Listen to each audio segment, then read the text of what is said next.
السلام علیکم ناظرین کرام، ترک داستان لائٹ چینل پر خوش آمدید۔ ناظرین کرام، میں آج کی ویڈیو میں ایپیسوڈ نمبر 16 کا مکمل ریویو پیش کرنے جا رہی ہوں اور ساتھ ہی آنے والے ایپیسوڈ پر بھی بات ہوگی اور ایپیسوڈ نمبر 17 کا پہلا ٹریلر بھی جاری کر دیا گیا ہے، تو اس ٹریلر پر بھی تبصرہ کیا جائے گا۔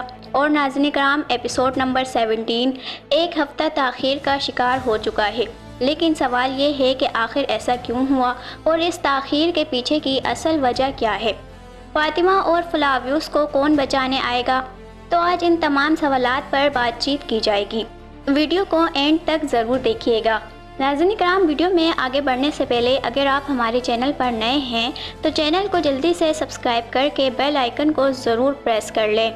تو چلیے چلتے ہیں آج کی ویڈیو کی طرف۔ ایپیسوڈ کا آغاز وہیں سے شروع ہوا جہاں پر ایپیسوڈ 15 کا اختتام ہوا تھا، یعنی کہ فلاویوس سے۔ فلاویوس نے اورحان بے کو دشمنوں کے ہر منصوبے سے آگاہ کر دیا اور اورحان بے اور فلاویوس نے مل کر دشمنوں کے سارے منصوبوں پر پانی پھیر دیا اور ہر چال کا منہ توڑ جواب دیا۔ ناظرین کرام، ایپیسوڈ دیکھ کر بہت مزہ آیا۔ ایپیسوڈ ہر لحاظ سے اچھی تھی، کیا ہی شدید اور جذباتی ایپیسوڈ تھی، لیکن ہم اس ایپیسوڈ کو ایموشنلی ایپیسوڈ کا نام دیں گے کیونکہ فاطمہ فلاویوس کے سین نے ہماری آنکھوں سے آنسو نکال دیے۔ ناظرین کرام، سب سے دردناک منظر وہ تھا جب فلاویوس فاطمہ سے یہ کہہ رہا تھا کہ میں نے صرف تمہیں نہیں کھویا بلکہ اپنا سب کچھ کھو دیا، اپنا راستہ کھو دیا، اپنا نام کھو دیا۔ یہ وہ منظر تھا جس نے ہمارے دلوں کو چیر کر رکھ دیا۔ یہ ایپیسوڈ کا سب سے طاقتور منظر تھا، ایک نہایت دردناک اور دل کو چیر دینے والا لمحہ۔ ان کے چہرے ہی ان کے دلوں کی ساری کہانی سنا رہے تھے۔ ناظرین کرام، جانا جذبات کو توڑ دیتا ہے اور ٹھہرنا احساسات کو جلا دیتا ہے۔ وہ دونوں یہ جانتے تھے، وہ دونوں یہ محسوس کر رہے تھے اور ان کے پاس کوئی اور راستہ بھی نہیں تھا۔ ایپیسوڈ کے اینڈ پہ ہم نے دیکھا کہ ڈیفنے اور اندریاس نے فاطمہ اور فلاویوس کو گھیر لیا ہے اور ٹریلر میں بھی فاطمہ اور فلاویوس کا ایک سین دکھایا گیا ہے جس میں ڈیفنے نے فاطمہ پر تیر چھوڑ دیا ہے اور فلاویوس فاطمہ کہہ کر چیختا ہوا دکھایا گیا ہے۔ ناظرین کرام، یہاں پر آپ کے ذہنوں پر یہی سوال گردش کر رہا ہوگا کہ فاطمہ اور فلاویوس کو کون بچانے آئے گا؟ تو ناظرین کرام، ہمارے خیال کے مطابق یا تو یہاں پر سلطان اورحان کی انٹری کروائی جائے گی یا پھر فلاویوس ہی فاطمہ کو بچائے گا، یا پھر ناظرین کرام وہ تیر فاطمہ کو نہیں لگے گا، یعنی وہ تیر کہیں اور جا کر لگ جائے گا، کیونکہ ڈیفنے یہ بات اچھے سے جانتی ہے کہ اگر فاطمہ کو کچھ ہو گیا تو سلطان اورحان اس کی کیا حالت کریں گے۔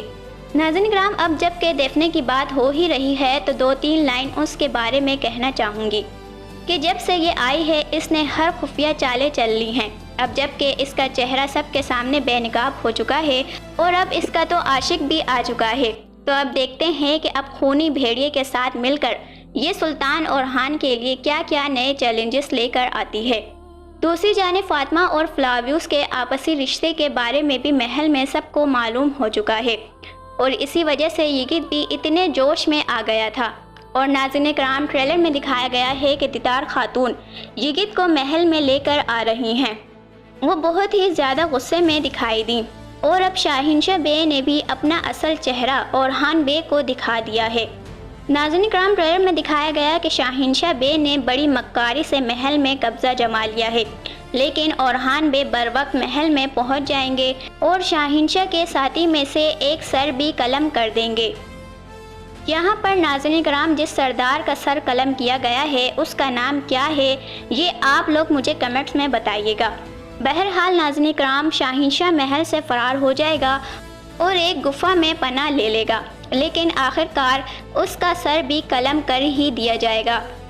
شاہنشاہ بے کی غداری کے باعث اب فاطمہ اور فلاویوس کی شادی کے دروازے بھی کھل گئے ہیں اور انشاءاللہ بہت جلد ان غداروں کے خاتمے کے بعد ہمیں فاطمہ اور فلاویوس کی شادی دیکھنے کو ملے گی۔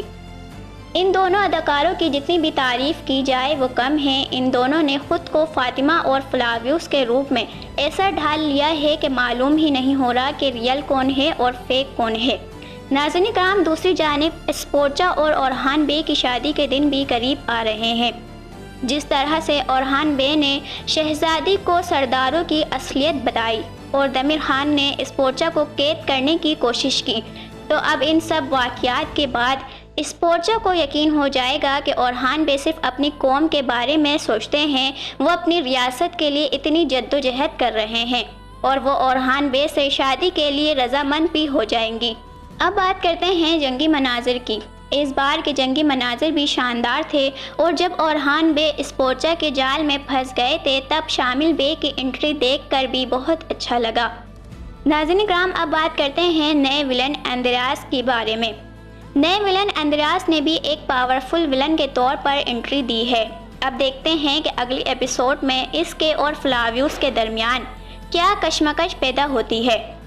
ناظرین کرام، ہمیں ایسا لگتا ہے کہ فلاویوس اور اندریاس کے درمیان کوئی تو کنیکشن ضرور ہے، کیونکہ اندریاس کے باپ کو قتل کرنے والے قبچاق قبیلے سے تعلق رکھتے تھے، اور یہاں پر فلاویوس کا تعلق بھی قبچاق قبیلے سے ہی ہے۔ تو کہیں ایسا تو نہیں کہ فلاویوس کے والد نے اندریاس کے باپ کو قتل کیا ہو؟ ناظرین کرام، اگر ایسا ہوا تو فلاویوس اور اندریاس کے آپس میں جنگ فلاویوس کی کہانی کو اور بھی زیادہ انٹرسٹنگ بنا دے گا۔ اب ذرا ایپیسوڈ 16 کے ریٹنگ پر نظر ڈالتے ہیں۔ ایپیسوڈ 16 کی ریٹنگ کے نتائج کچھ ایسے ہیں۔ ABC کیٹیگری کی ریٹنگ میں اضافہ دیکھا گیا ہے، جبکہ 2 کیٹیگری میں واضح کمی دیکھی گئی ہے۔ ناظرین کرام، یہ کمی غالباً رمضان اور کل کے فٹ بال میچ کی وجہ سے ہو سکتی ہے۔ ایپیسوڈ 17 کو 11 مارچ تک مؤخر کر دیا گیا ہے۔ ناظرین کرام، اب آتے ہیں اس سوال پر کہ ایپیسوڈ 17 ایک ہفتے کی تاخیر کا شکار کیوں ہو گئی ہے۔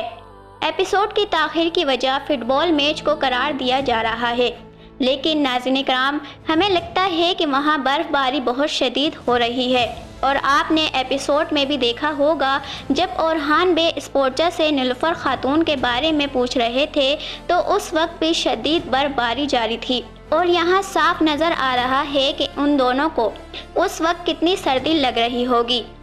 زیادہ برف باری کے باعث شوٹنگ میں بھی کئی مشکلوں کا سامنا کرنا پڑتا ہے۔ بہرحال ناظرین کرام، یہ تو میری رائے تھی، آپ کی اس بارے میں اور میری آج کی اس ویڈیو کے بارے میں کیا رائے ہے مجھے کمنٹس میں ضرور بتائیے گا۔ میری ویڈیو دیکھنے کا بے حد شکریہ۔